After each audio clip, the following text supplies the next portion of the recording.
Salut à tous et bienvenue dans cette nouvelle vidéo. Aujourd'hui, direction le canton de Lusignan pour aller visiter la ferme d'Alex de la chaîne YouTube Alex Agriculture Vienne.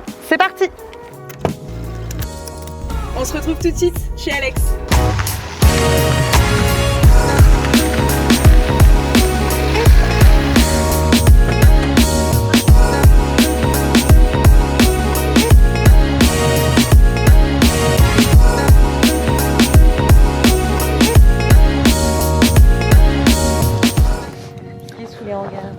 Donc là, les bâtiments, en fait, c'est des anciennes stabulations.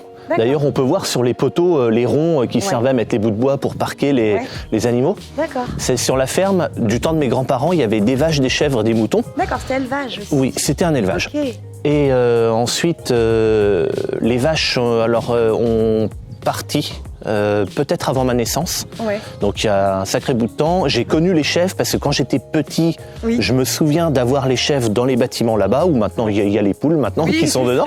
Ça s'est renouvelé. Donc je me souviens de ça, mais les chèvres sont partis très vite. D'accord. Et quand papa s'est installé, parce qu'au début papa travaillait avec papy, en fait, ils étaient ensemble. Dans le prolongement. Voilà, c'est ça. Ouais, bien sûr.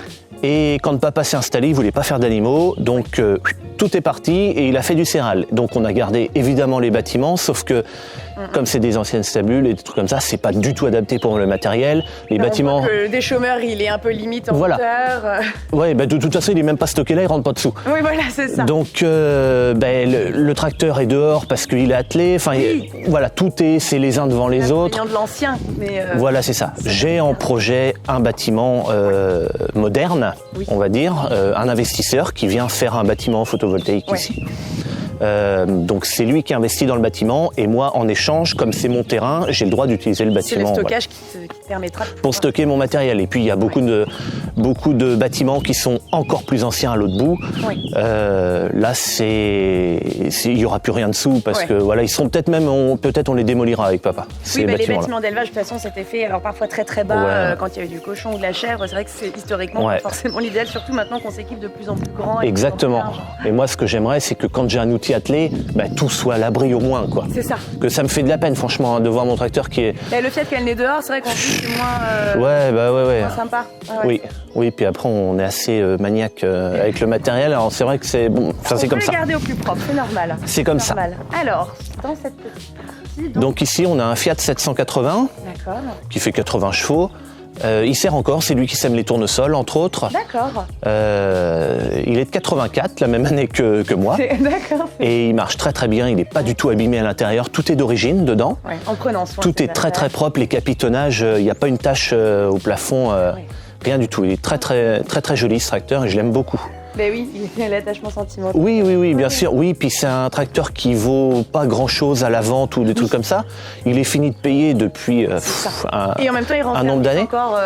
J'ai pas de frais sur ça tombe jamais en panne. Enfin, ou alors quand c'est une panne, c'est facile à réparer, ça coûte pas cher. Donc forcément, c'est sûr que ça fait pas déconner, des tracteurs comme celui-ci ou comme le 115 là à côté, ces tracteurs que je garde. Pour dire comme ça, ils crèveront ici, ces tracteurs-là. C'est sûr.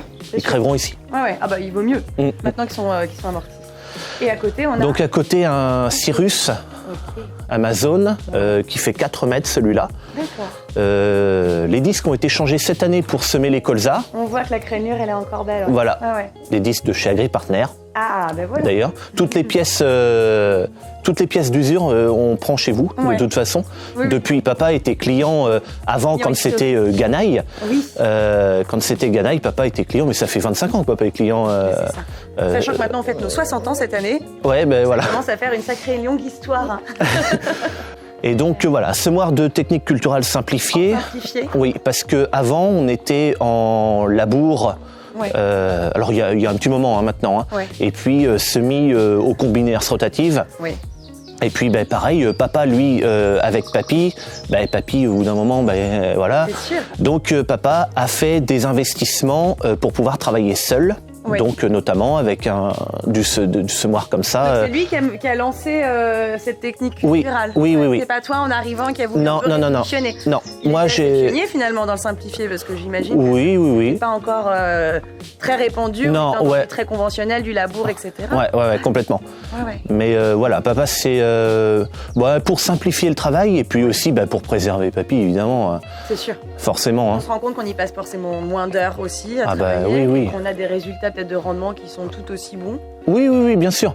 Après, moi, je m'interdis pas de labourer. J'ai conservé ma charrue. Ouais. Je laboure devant les tournesols qui reviennent tous les 5 ans peut-être. Enfin, ça dépend. Hein. Ouais. Mais environ tous les 5 ans. Bon, un labour tous les 5 ans, c'est pas méchant.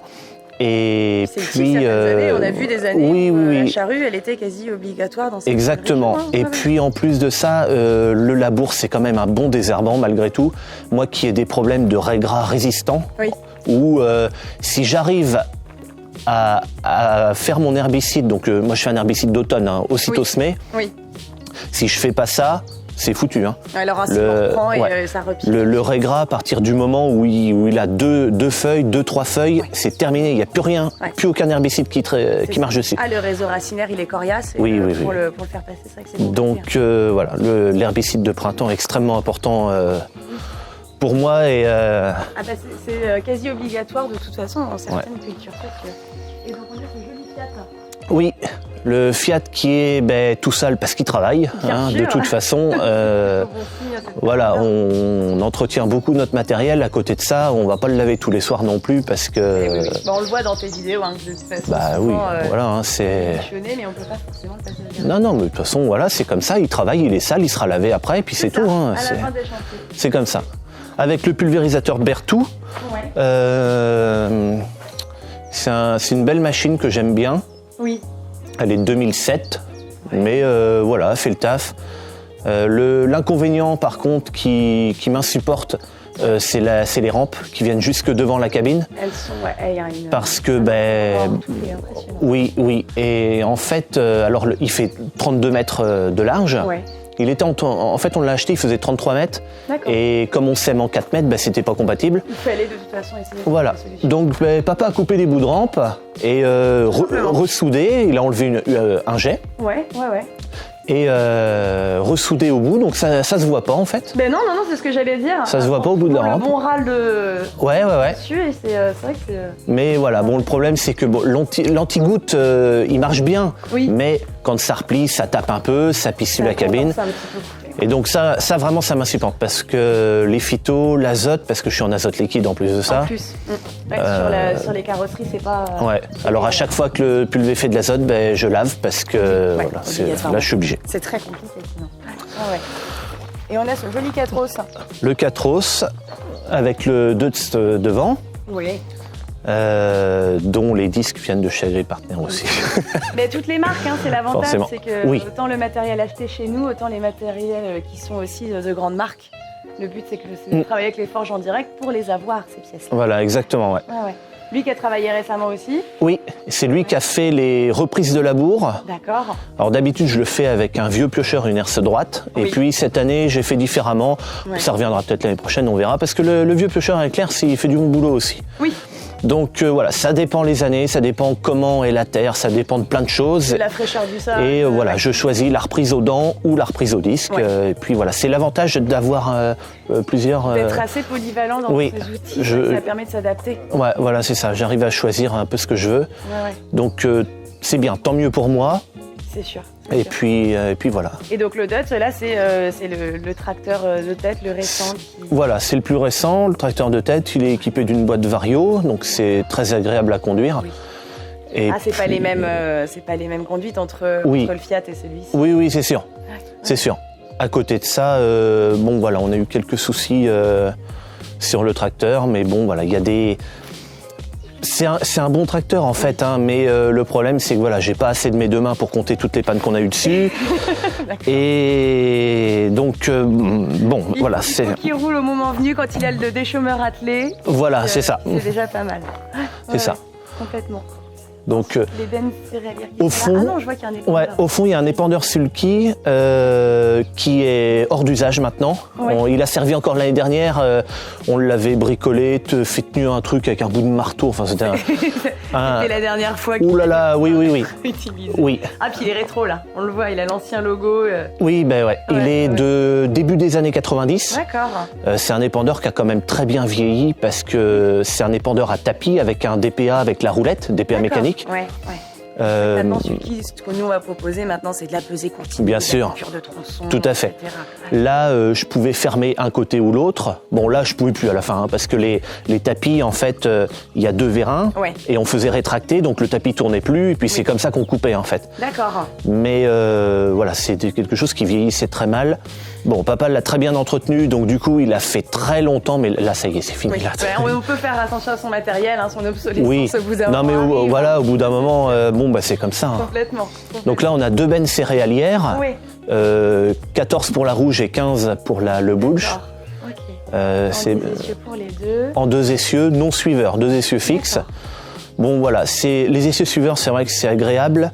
À côté de ça, quand on les a achetés, papy avait peur de conduire une benne avec un essieu suiveur parce que voilà, c'est ça. Et puis on avait peut-être aussi entendu un accident à cause d'un essieu qui fait un peu n'importe quoi derrière. Papy avait un peu on peut se permettre quand même de rester en France. Voilà. Donc bon, papy n'était pas trop tranquille.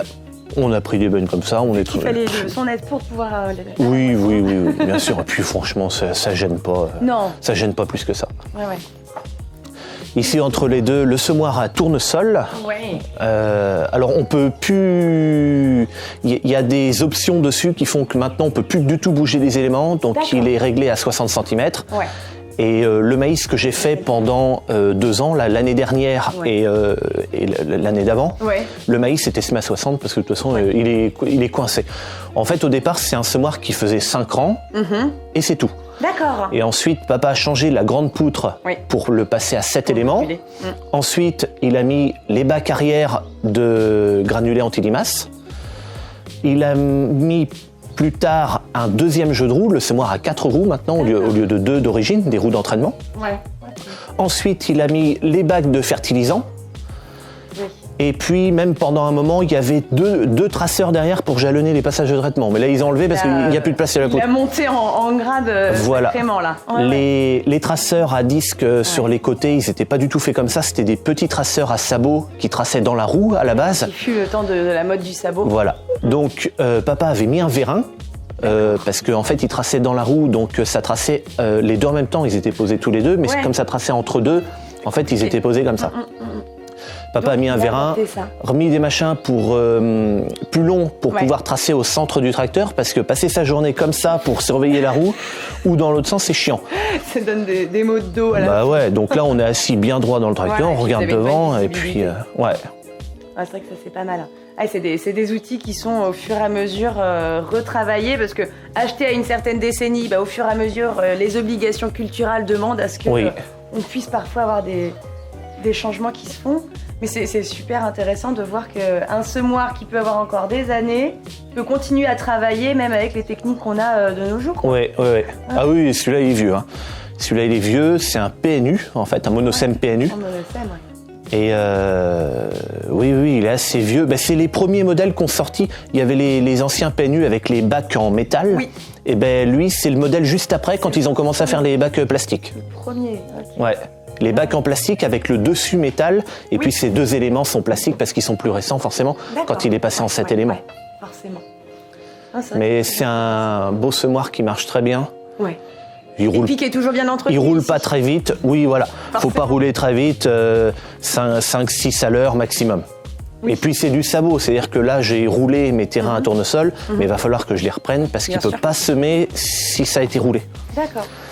Est-ce qu'il y a du binage aussi qui se fait ici après le passage? Oui. D'accord. Pour avoir la bineuse tout à l'heure. Pareil, il a fallu adapter.